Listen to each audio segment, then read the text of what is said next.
इब्राहिम साहब, ही जेको पाण बार बार हिन इलेक्शन खां पोइ ॿुधोसीं, फॉर्म 45, फॉर्म 47 ऐं बिलावल साहब जी स्टेटमेंट बि हुई कुझु ॾींहं पहिरियां, त मौजूदा समूरो जेको इलेक्शन प्रोसेस आहे उनखे हिकिड़ो तकरारी बणाइण जे लाइ बि अहिड़े क़िस्म जी थ्योरी घड़ी वई थी इलेक्शन छा हुई।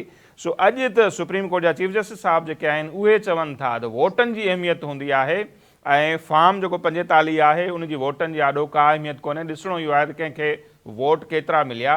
सो हीअ जेको बयानियो ठाहिण जी कोशिशि कई वेंदी मौजूदा हुकूमत फॉर्म 47 वारी आहे, 45 न आहे, इन स्टेटमेंट खे कीअं था ॾिसो चीफ जस्टिस साहब जी खे?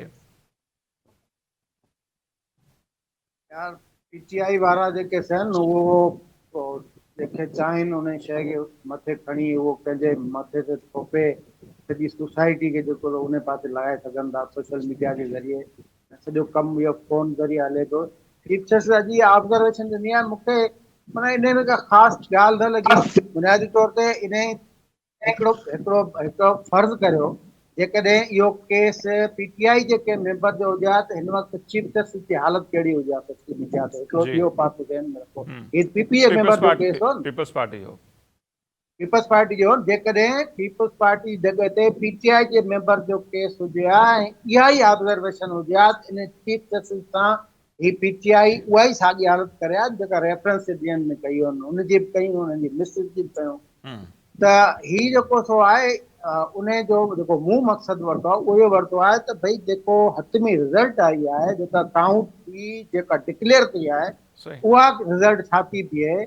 उन खां पोइ जेको तव्हां फॉर्म 45 जी ॻाल्हि करियो या 75 जी ॻाल्हि करियो, वधीक वोट कंहिं खया आहिनि उहो जेको सो अहमियत उहा ई ॻाल्हि रखे थी। ऐं उनखे इन नज़र में थो वठां, हाणे उनखे भले ॿिया दोस्त जेके अथनि उहो पंहिंजी पंहिंजी माना ॾियनि, पर इहो इन पासे इनखे ॻाल्हि खे वठी वञण जी ज़रूरत हुई। सही।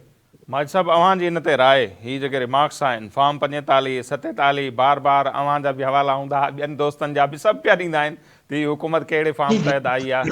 सो चीफ साहब चवनि था त वोटनि जी इंपॉर्टेंस हूंदी आहे ऐं उनजे आॾो 45 जी हिन जी का वैल्यू न आहे।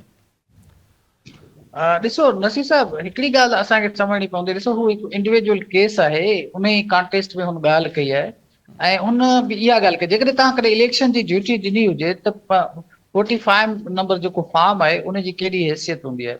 माना उन में जेको प्रिज़ाइडिंग ऑफिसर आहे उहो साइन कंदो आहे ऐं उन जी जेका कॉपी आहे उहा कैंडिडेट खे आख़िर में मिलंदी आहे। ठीकु आहे। हाणे थियण ईअं खपे त उहा जेका रिज़ल्ट आहे जेका तव्हांजी हिकिड़ी पोलिंग ते मिली, उहा सॼी जेका आहे कंसोलिडेट थी पोइ जेका आहे 47 फॉर्म जेको आहे उहो ठहंदो आहे। हाणे जेकॾहिं हिते मसइलो इहो आहे त हिते पार्टी जे हवाले सां इहो इशू आहे त जेके 40 फॉर्म में जेके प्रिज़ाइडिंग ऑफिसर जूं जेके साइनूं आहिनि उहे सभिनी साइननि खे ऐं थाउज़ेंड्स ऑफ साइंस खे तव्हां जेकॾहिं कंट्राडिक्ट था कयो त पोइ ते सवाल थो थिए। पर हीउ मुंहिंजो ख़्याल आहे इंडिविजुअल जो केस आहे, तंहिंजे करे जेको पीटीआई जो केस आहे उन में थोरी घणो रेशनल आहे। पीटीआई जो कोन आहे जी, जो पीटीआई जो कोन हो इहो केस। शुक्र आहे त पीटीआई पाकिस्तान पीपल्स पार्टी हुते खे बल्कि फाही ॾेई छॾियूं तॾहिं बि हुननि जेको आहे सो कोर्टनि ते जेका आहे चढ़ाई कोन कई न अहिड़े क़िस्म जी। उहो त मुस्लिम लीग नून ऐं पीटीआई वारा कंदा, पाकिस्तान पीपल्स पार्टी ईअं कॾहिं बि कोन कया तारीख़ में,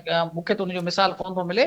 पर ॻाल्हि इहा आहे त जेको पीटीआई जो जेको रेशनल आहे उहो इहो आहे त मेजॉरिटी में माना थाउज़ेंड्स ऑफ जेके 45 ऐं 47 में जेका कंट्राडिक्शन आहे उन ते सर सवाल उथारीनि था। ॾिसूं छा थो थिए। ठीकु आहे। माजिद साहब, वरी महिरबानी अवांजी। इब्राहिम कुंवर साहब, अवांजी वरी महिरबानी, अवां असांखे वक़्तु ॾिनो। ऐं ॻाल्हि बिल्कुलु हाणे उहा ई आहे त वरी हिकिड़ो भेरो जेको बहाल आहे उहो इलेक्शन कमीशन जी कोर्ट में आहे ऐं हाणे क़ौमी असैम्बली जा स्पीकर उनखे ख़त पिया लिखनि त नई कानून साज़ी थी चुकी आहे, इलेक्शन एक्ट 2017 में तरमीम थी चुकी आहे ऐं उनखां पोइ सुप्रीम कोर्ट जो जेको फ़ैसिलो बि हो मख़सूस सीटनि जे हवाले सां उहो माज़ी जे एक्ट ते लागू थिए थो, हाणे लागू नथो थिए। हिकिड़ी वाज़े लाइन कढी ॾिनी आहे स्पीकर साहब इलेक्शन कमीशन खे। हाणे ॾिसणो आहे त इलेक्शन कमीशन जो मख़सूस सीटनि जे हवाले सां जेको फ़ैसिलो हूंदो उहो छा हूंदो ऐं जेकॾहिं उहे सीटूं हिकु भेरो ॿीहर जेको आहे उन्हनि ई पार्टियुनि में विरहायूं वञनि थियूं जीअं पहिरियां विरहायूं वयूं हुयूं त पोइ शायदि उहो जेको तादाद वारो इशू थियो पए, 2/3 जी अक्सरियत वारो मामिलो थिए पियो ऐं कानून साज़ी जे हवाले सां जेको मामिलो हुकूमत खे दरपेश हो उहो बि न थिए ऐं जेकॾहिं इहे सीटूं कुझु ई ॾींहंनि में हफ़्ते सवा में अलाट थी वञनि ॿियनि पार्टियुनि खे त पोइ शायदि जेका आइनी तरमीम वारो मसइलो बि हो उहो बि तमामु जल्द असांखे हल थींदे नज़र ईंदो ऐं हिकु भेरो ॿीहर उहा कोशिशि थींदी। सो हाणे ॾिसूं था त इलेक्शन कमीशन जो फ़ैसिलो छा थो अचे ऐं इलेक्शन कमीशन जे फ़ैसिले खां अॻु में इहो बि ॾिसणो आहे त छा सुप्रीम कोर्ट जो मख़सूस सीटुनि जे हवाले सां जेको तफ़सीली फ़ैसिलो अचिणो आहे, जंहिंजो मुसलसल 2.5-3 महीननि खां इंतज़ारु आहे, किथे उहो त फ़ैसिलो न अॻु में अची वेंदो आहे, जेकॾहिं उहो अची थो वञे त उन में छा थो ॼाणायो वञे, उनजो पाण खे रहंदो इंतज़ारु।